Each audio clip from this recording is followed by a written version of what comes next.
All right. Hi everybody. Okay, we're live from Barren Ridge from our barrel room, and we're going to be tasting some wines today. Sorry we had a little snafu.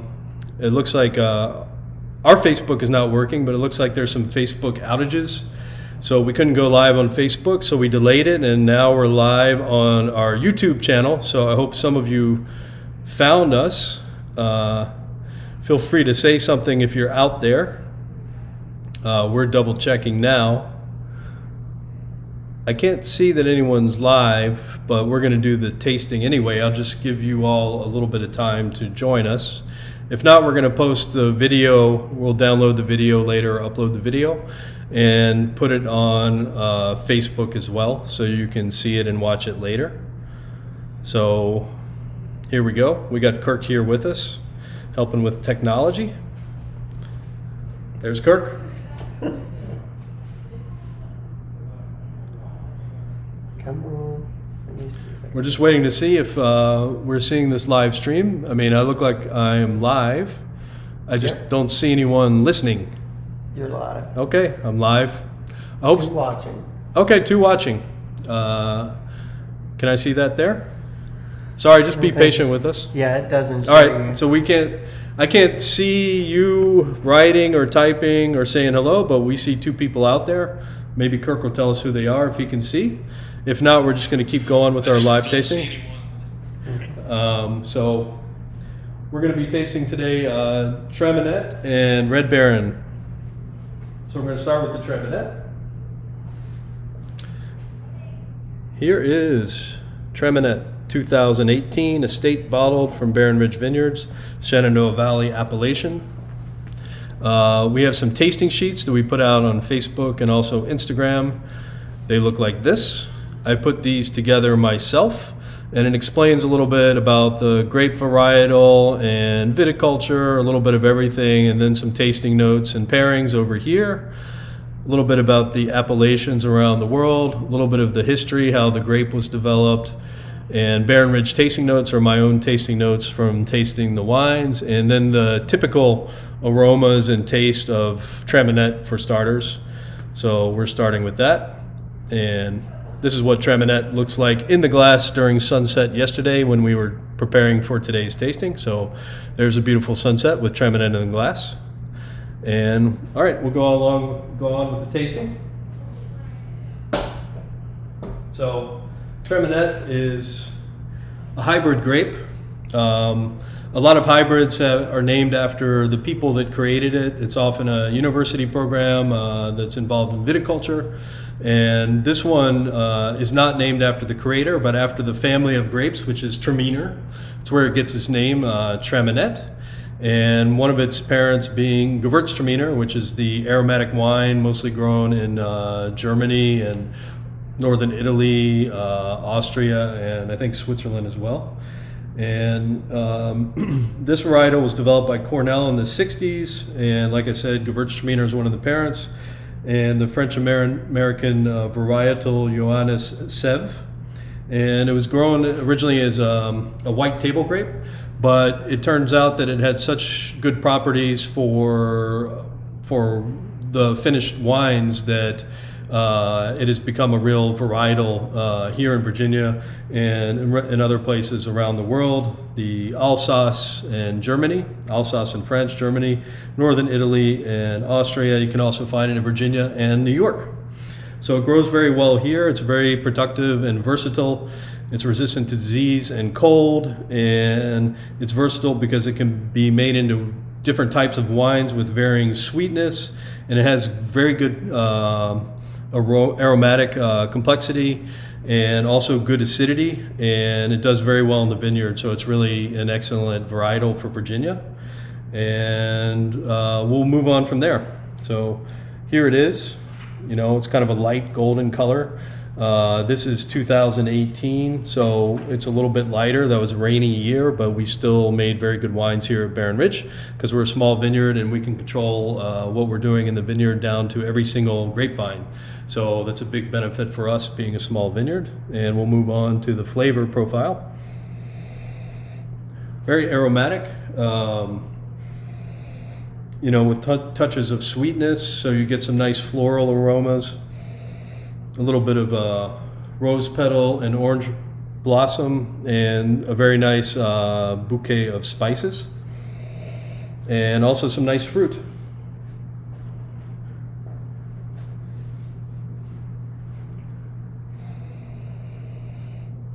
Get a little bit of pear and a little bit of exotic fruits. It's known for its exotic fruits such as lychee and pineapple, and they really pop out when you have it with food. And I'll talk about food pairings in a little bit. So, cheers! Thanks for staying with us, and I'm glad there's some of you out there today. But we appreciate all your patronage. We have some people out on the patio, and we have the tables nicely spaced out, and we're being very very safe.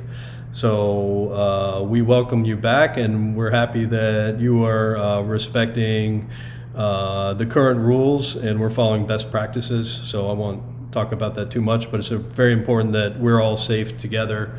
So as we move through this, and we're all going to get through this and have some fun. And so let's continue the tasting. So Traminette, sweet and aromatic.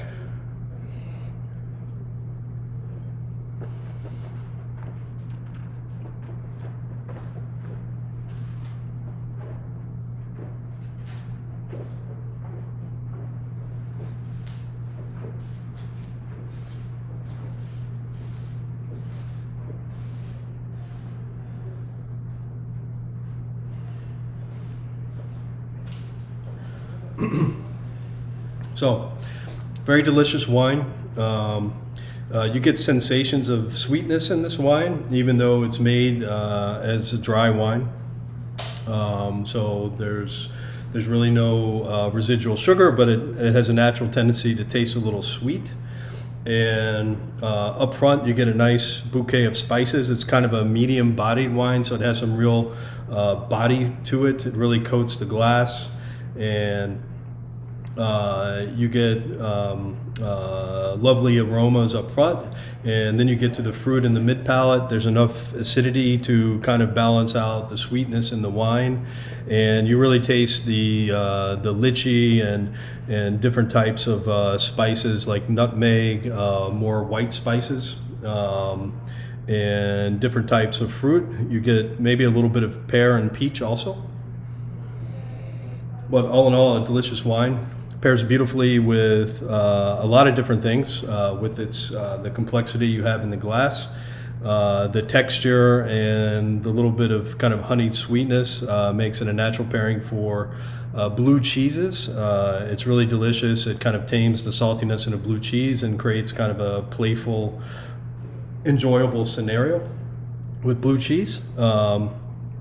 And it's also very good with anything on the grill. It's particularly good with spicy foods, anything from the Pacific Rim, maybe even Cajun food. I've never tried it with Cajun food, but I'd like to try that with Mexican food. And the weight and texture and the perception of sugar in this wine will tone down those spices and make the fruit characteristics really jump out. So it's really interesting to marry with these types of foods, and also anything with a touch of sweetness like roasted meats, anything on the grill is a very good idea. And let me just see if I noted anything else in my tasting notes. So barbecued foods. Barbecue has a little bit of sweetness when meats get roasted, especially pork. Glazed salmon, great glazed salmon would be a delicious choice as well. You have enough acidity to cut through the fattiness of the salmon, and you have that playfulness with a sweet glaze and the sweetness in the wine. Roasted pork loin, and there's a little bit of nuttiness in this wine, so other dishes with nuts, and also heavier fish, shellfish, chicken, pork, and veal, and really try it sometime with with a plate of strong cheeses, dried meats, fruits, and dried nuts. You get a little bit of candied fruit in here, and also a little bit of nuttiness. So kind of a charcuterie plate with nuts and dried fruits is going to be absolutely delicious. But really try it sometime with some spicy foods, because you'll be pleasantly surprised how it tames the spice and just tastes delicious. And that acidity helps the wines carry their flavors long, so it has a very clean, very lovely finish, and it just marries well with food, and it's excellent to sip on its own. So give it a try sometime. It's a very interesting hybrid grape. So we'll move on to the next wine. Cheers.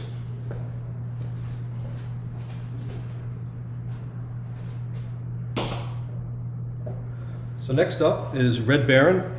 This is our most popular wine. There it is, Red Barren.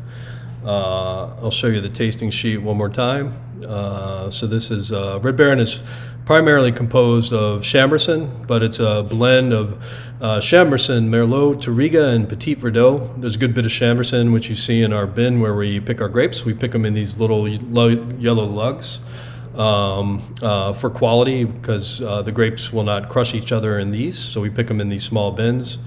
And there's a little bit of a description about viticulture for Chambourcin, which is another hybrid grape. So we have two hybrid grapes that we're talking about today. Chambourcin's parentage really isn't known, but it's thought to be a cross between a Native American grape and a Siebel hybrid. And it's also parent of Regent, which is another hybrid that's grown in Germany and Switzerland. And this really has a mass appeal. We like it served cold, and like I said, it is our best-selling wine. So I'll go back to me here in the barrel room, and we're going to try some Red Barren. So hopefully some of you out there are trying it today, maybe.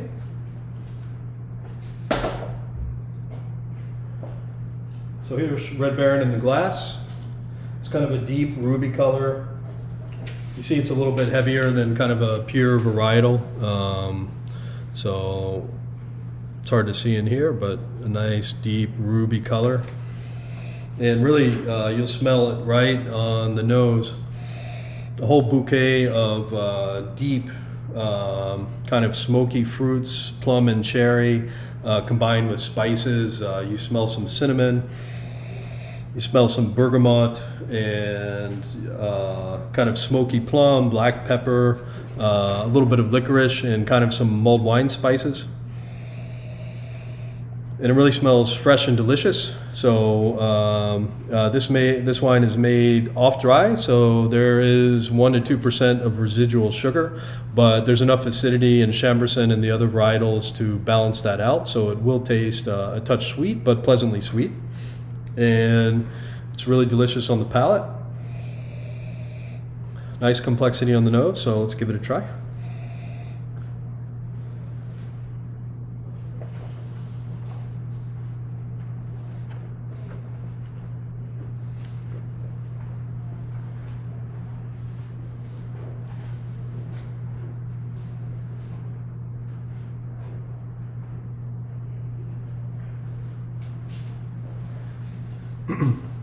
Sorry, just step off camera when I taste the wines, because I don't want to spit it out in front of you, but it's a delicious wine. It'll be a little less sweet when it's served cold, and most of our guests and patrons really like it served cold. There's about 5% that like it at room temperature, and it's a very nice, has a very nice mouthfeel. It's kind of silky and really covers the whole mouth, and it really can work well as an aperitif or with different types of food, but also even with dessert. So I recommend it on my tasting sheet here. Try it with anything on the grill, chilled with spicy fried chicken, especially outside during the summer, hamburger, barbecued ribs, or anything else that's on the grill or barbecued. You can even try it with a pork loin on the grill, and it really does well when you make a reduction sauce out of it. We've done that a few times. So if you're grilling a pork loin, you can reduce the wine a little bit and create a glaze that you can kind of baste baste the meat in, and it really tastes delicious. And you can also do that with certain types of vegetables, especially roasted root vegetables, things like that. And it gives it a nice kind of complexity and a little bit of sweetness, so it's very good at coating things, including your own palate and mouth. And you can even try it with things like fruit cobbler with ice cream. That would also be good with our port, which is also made from Chamberson. And you could also try it with chocolate mousse with the dark chocolate, and it's probably going to taste very good. And Chamberson is also, it's a very good hybrid grape, does very well here in Virginia, and it's disease resistant and also resistant against cold weather. And it's an excellent blending wine. It gives you a lot of fruit and a lot of color, so it's very colorful. It almost looks mauve when it's pressed, so it has this really unique color. And it's the second most planted hybrid grape in Virginia, behind Vidal Blanc. But it's a very interesting wine.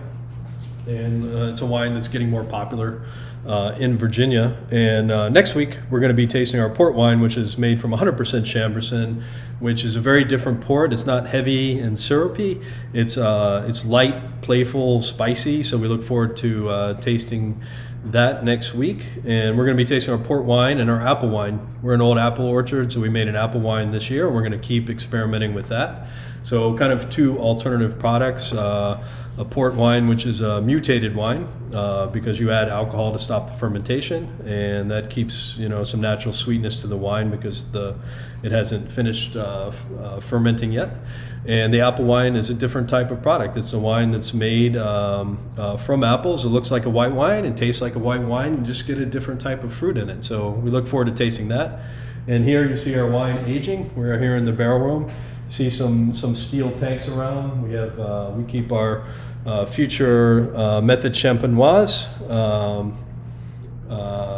in our steel tanks to really preserve the freshness. So we have Chardonnay in these steel tanks that will be transformed into a Virginia sparkling wine by the method in Champagne by Claude Thibault, he is one of the best champagne makers in Virginia and just excellent for anywhere in the world. And he makes a lot of excellent champagnes here. So we'll be talking about that in the future, and we'll continue our tasting series next week. So really sorry about any technical difficulties, but love having you out there. And we're going to post this video on Facebook as well later.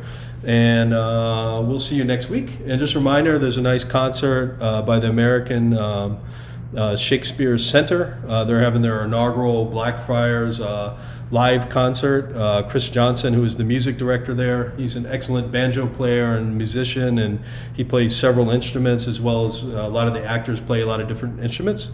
And they do this before and before the performance and also during the intermission. And it really is something lively that's truly unique that you do not see in normal dramatic plays.